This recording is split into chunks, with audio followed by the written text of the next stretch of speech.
Begin assessing deep tendon reflexes by testing the biceps reflex.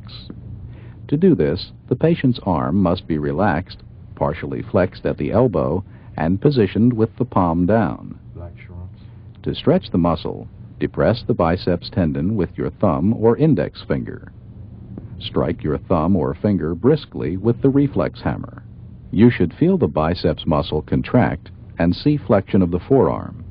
Here you see a 2+ response. Just keep your arm as relaxed as you can. To assess the triceps reflex, flex the patient's arm at the elbow with the palm toward the body and pull the arm slightly across the chest.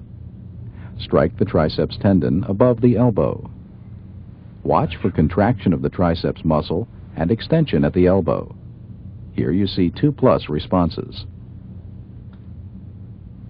To elicit the brachioradialis reflex, the patient's forearms should rest on the lap with the palms down.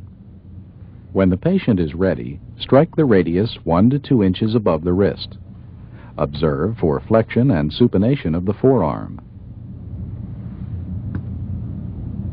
Again, you see 2+ responses.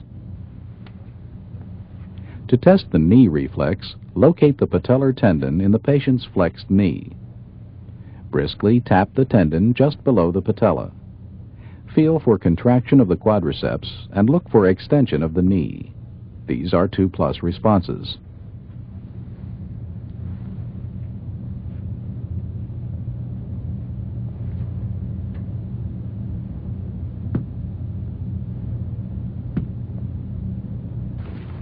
To test the ankle reflex, extend the patient's leg somewhat at the knee, dorsiflex the ankle firmly, and strike the Achilles tendon.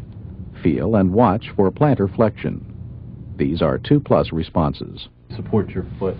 To elicit the plantar response, stimulate the lateral aspect of the sole of the foot from the heel to the ball, curving medially across the ball.